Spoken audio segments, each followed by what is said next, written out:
Fascist Italy. How did this come to be?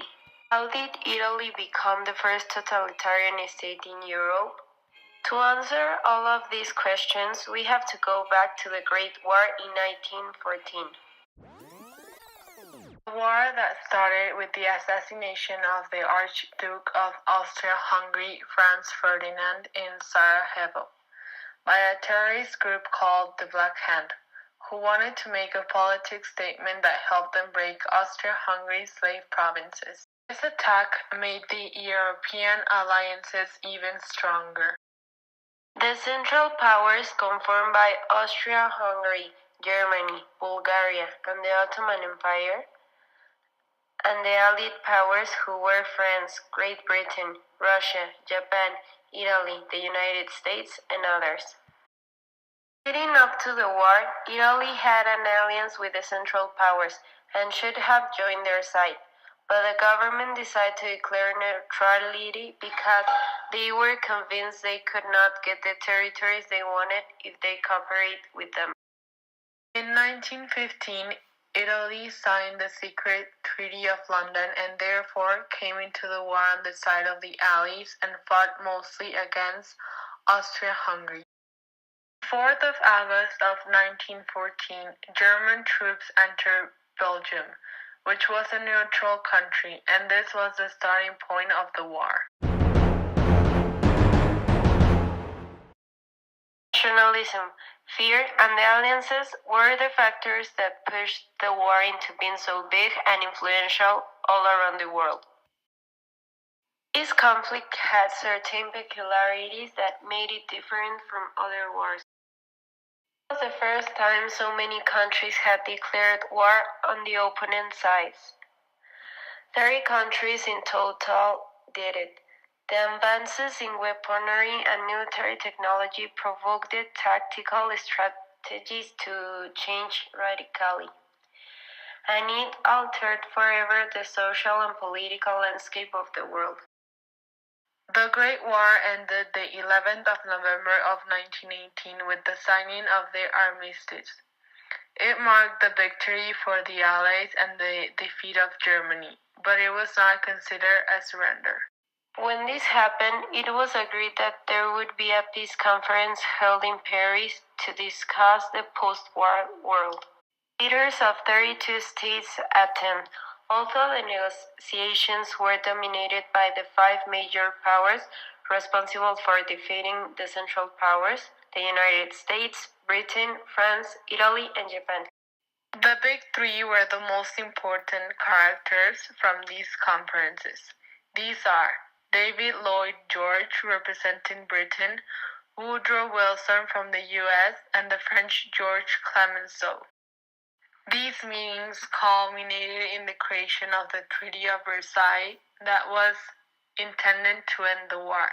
It was signed on the 28th of June of 1919.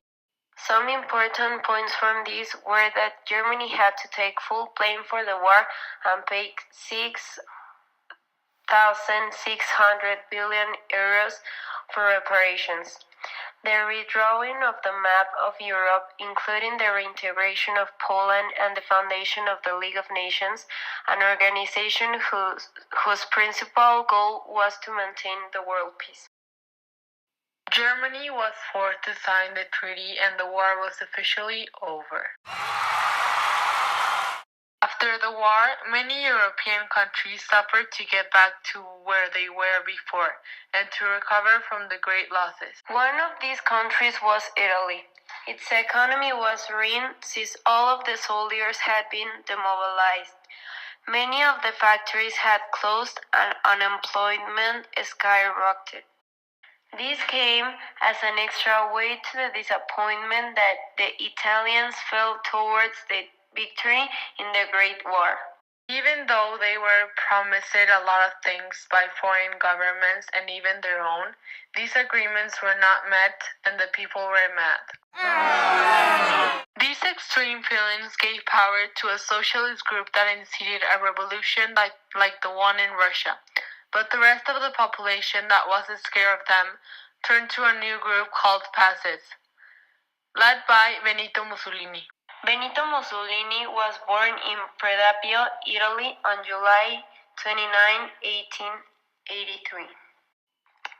His father was involved in politics, and his political opinions had a strong influence on Benito as he grew up.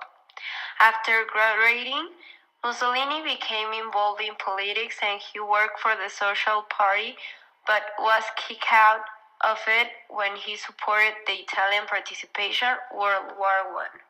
In 1919, Mussolini started his own political party called the Fascist Party and promised to bring Italy back to the days of the Roman Empire. After the war, many of the unemployed veterans decided to join the Black Shirts, a fascist army that went around the country creating havoc towards socialists. The prime minister at that time became scared of both sides, socialists and fascists, and decided that the best thing to do would be to call for an election to let the fascists join the government. This with the idea that when he gave Mussolini a legitimate position in the government, he would start acting in a more responsible way. But of course, this didn't happen. In 1921, the fascists decided to become a formal political party called the National Fascist Party, the PNF. Mussolini wanted to enter government peacefully, but the rest of the party didn't. So on October 28, 1922, they conducted a march on Rome, where thousands of black shirts marched and became the date of the beginning of fascist Italy. This made the head of the government named Mussolini a prime minister on the next day, and the fascists getting a lot of seats, giving them an immense amount of power. Even though Mussolini's government was violent, people believed in his promises of fixing the country's problem. By 1925, Mussolini had practically transformed Italy into a totalitarian state, which is a form of dictatorship where the government takes total control over the lives of its citizens and with complete power that can't be opposed, also tied up with strict rules. He passed from being the prime minister to the head of the government, and he was better known for his title, Il Duque. The next year, he banned all opponent parties, arrested their participants, and began with strict censorship. Fascist Italy was a period of time with many violations to human rights.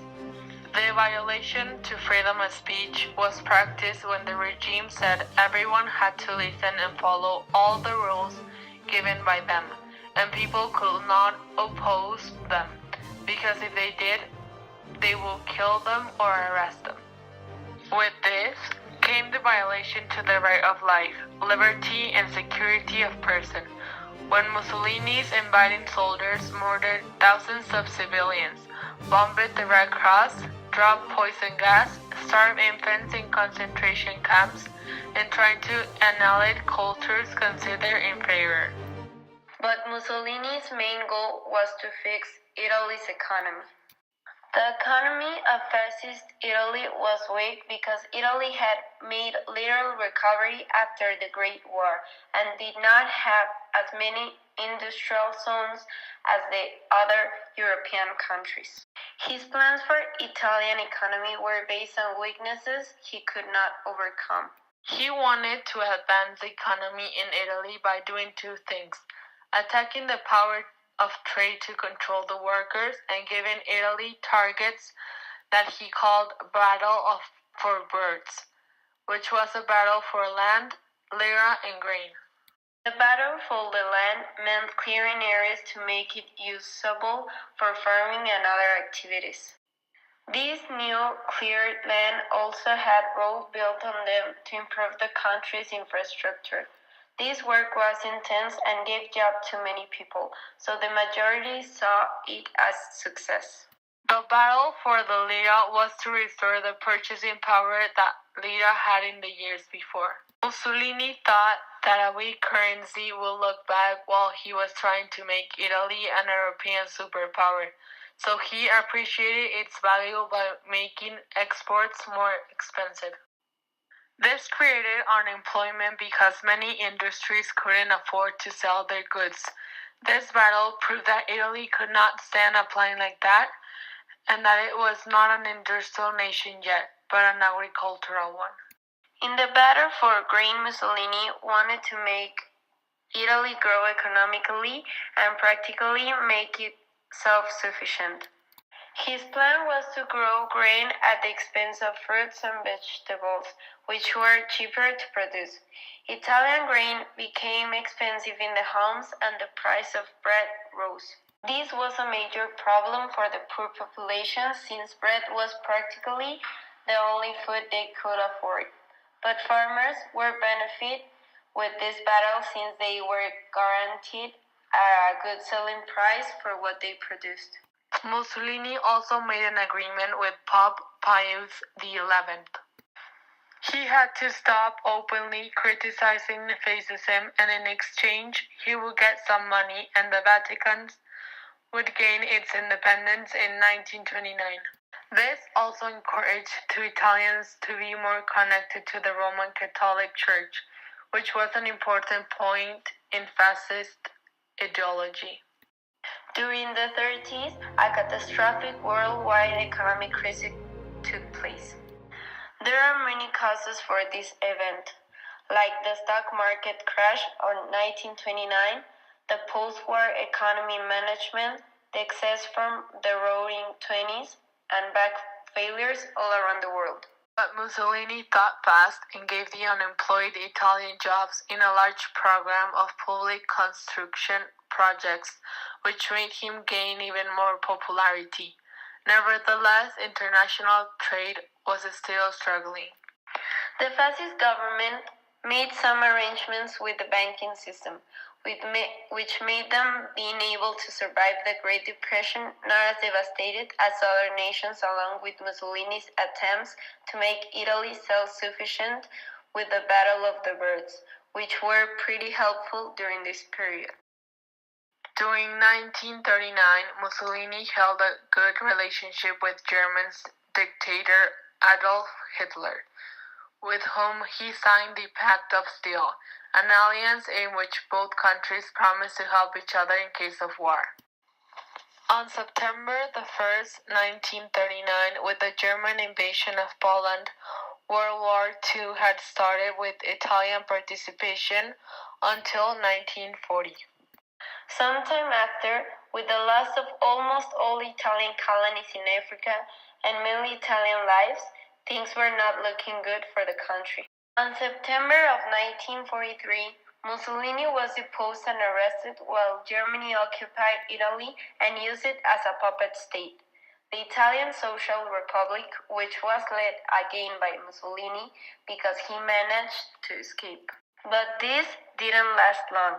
On April the 25th, 1945, the Republic collapsed, and 2 days later, Mussolini was captured by partisans and shot the next day, marking the end of the war and fascist Italy. In the aftermath of this government, not much changed because the same liberals and conservatives that had been given the power by Mussolini kept it after the war. But Italy returned to a democratic state with the birth of a Republic of Italy in 1946.